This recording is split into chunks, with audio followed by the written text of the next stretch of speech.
Knicks fans are still calling him a role player, but Pascal Siakam's now joined LeBron, Steph, and Harden as one of 4 active players to have posted 50-plus points at the world's most famous arena. A career-high 52 from P, plus the 2-point guard crunch time lineup of Fred VanVleet / Malachi Flynn, and the lockdown defense from soon-to-be DPOY OG Anunoby, ended the red-hot New York Knicks' 8-game winning streak. The Knicks, along with the Cavaliers, Nets, 76ers, Nuggets, Kings, and Pacers, have been the biggest feel-good stories in the NBA this year, who I'm going to make videos on in the future. Conversely, a playoff team last year, who's got several 2019 championship players left over in the Toronto Raptors, had been incredibly disappointing entering Wednesday night's game at MSG. This Raptor team has struggled tremendously to close out games, as 4 of the 6 L's in their recent losing streak came by 4 points or less. Now sitting at 14-18 in the final play-in spot, can Toronto build off this rare W? Right quick, just 10.9% of you watching are subscribed, so please subscribe if you haven't already. Also leave a thumbs up for the YouTube algorithm and follow me on Instagram and Twitter at DFlowHoops. I want to start with the concerns for this recently down bad Toronto team, then we'll get to Pascal's masterclass and also break down OG Anunoby, Scotty Barnes, and Fred VanVleet. I know Christian Coloco's inexperienced and not the quickest footed guy, but the Defensive Player of the Year at Arizona is the closest thing Toronto has to an old school big body bruising center, plus his team widest 7.5-foot wingspan helps him cover a ton of ground, allowing him to average 1.3 blocks in just 16 minutes of action per game this month. Christian needs to be getting a lot more playing time, not just because he can rebound and protect the rim, but those abilities help save a guy like Scotty Barnes energy to play offense, in addition to Knicks' trap-heavy schemes, which for the most part, I don't think should be utilized over the 82-game grind, as the coverages he's whipping out to stop individual players is draining his team's energy. Also doing that is the fact that you've got Pascal, OG, Scott, and Thad all being tasked with playing center, which entails boxing big body bruisers out down low. The Raps need Coloco to be doing that, who was a +7 in the win against the Knicks.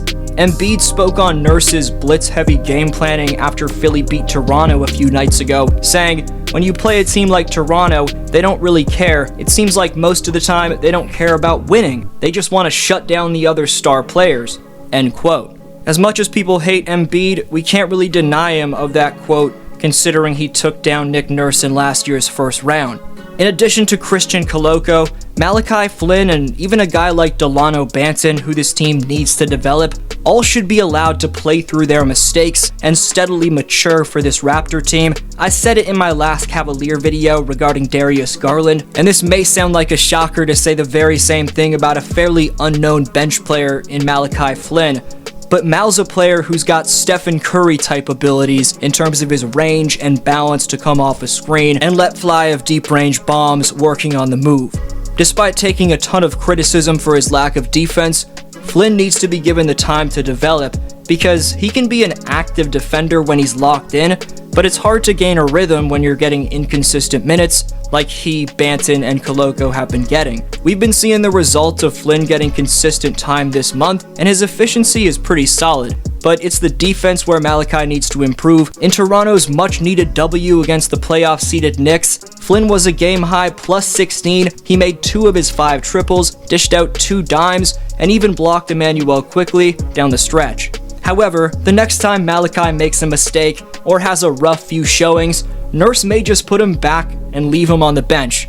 While the Raps' former coach in Dwayne Casey was outstanding at internally developing guys like Norman Powell, Terrence Ross, Jonas Valanciunas, among many others, Nurse doesn't play guys through their mistakes as much as Casey did. So with the Raptor injuries, Nurse not being previously committed to developing his bench weapons has been a big time issue. I've seen a lot of people blame Masai and Bobby for these struggles, which is an argument given Toronto could use another off the dribble creator and veteran pure center up front, but the bottom line is, the roster is what it is, and there'll be no growth from the supporting cast members if they're not getting played consistently.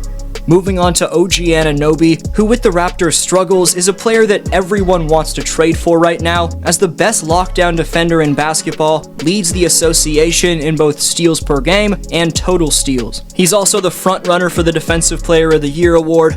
The combination of Anunoby's strength, peskiness, fundamentally poised stance, and lower body movement make perimeter defense look fun to watch. He defines lockdown stopper, as it's been official for a while now that Toronto's 23rd overall pick in the 2017 draft was a fairly big steal. OG's two-way maturity over the years has been incredible to watch play out, and that shows itself on the stat sheet, as in all 6 years of this man's career, he's improved his point-per-game average to the point where he's now a 19-point-per-night scorer.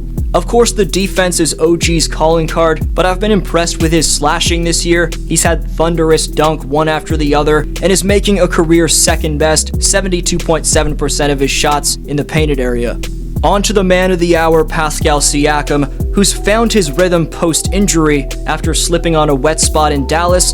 About 2 months ago, when asked about his even-keel mentality on the court, Pascal spoke on how he learned from the player he used to be the second option next to in Kawhi Leonard, saying, quote, "I think you learn. Nothing really fazed him. He was just focused on his goals, and his goals were just winning, and it didn't matter if he shot, bad or whatever, or he had a great game, like he had the same mentality." But also for me, just personally going through stuff, I understand that, again, things come and go, like I'm not attached to it. I'm attached to the process of it. I'm attached to coming in every single day, working hard, trying to be the best player that I can be, and no matter the results, just having the same mentality and going at it every day. And when you go through a lot, and there's a lot of ups and downs, you understand that. Again, I'm me at the end of the day. Like, if I go out there and I have 0 points, I'm me. And if I go out there and I have 50 points, I'm still me. And as long as I put the work in every day, I'm okay with the results, like either way, end quote. That November 1st quote from Pascal definitely aged pretty well. On a different note, someone who's been disappointing this year is Scotty Barnes, who was just 1 for 10 against New York. Barnes needs to be putting in reps, working on the fundamentals more, as while we thought he'd put in a ton of work in the summer, there showed to be a ton of holes in his game. Shots that he was making as a rookie evidently haven't been polished. I need to see Barnes making more general progression, the day-to-day consistency in his work ethic, mindset, routine, and commitment, which, as he knows, is something that comes along with being a pro, let alone being a top 5 draft pick, from my humble perspective, haven't been there.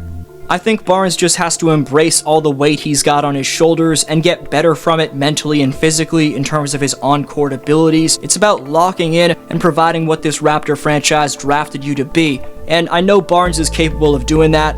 Scotty figuring out who he wants to be as a player is the next step for this Raptor team. If he's a Sean Marion lockdown two-way hustle beast, then so be it. I'm willing to backtrack on my statement about Barnes developing into a hybrid of PG and Giannis. Maybe I overreacted and put too much hype on him, but for the Raptors to succeed, we have to see more from Barnes. Just like how Scott needs to fit into the offense better around Siakam and OG, Van Vliet needs to do the same thing, probably by improving his efficiency from the field. Van Vliet may be this team's second scorer on paper, but his 19 points per game come on an abysmal 38.1% from the field.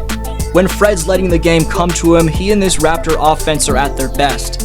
The chemistry with this group has been lacking as of late, but maybe the locker room celly Toronto just had is a sign of good things ahead. Anyways, what needs to keep up for Toronto? 2 shoutouts on the Reset Speak Sport next vid. The 5 Speaks winners from my recent giveaway are KT, Boston Haltane, Swoo, Hamish S, and Kent Saludo. Leave your handle down below so I can get in touch with you about the giveaway if I don't have your handle already. Appreciate everyone who competed in Community Speaks, and big congratulations again to my 5 winners. Thanks so much for watching. Have a good one.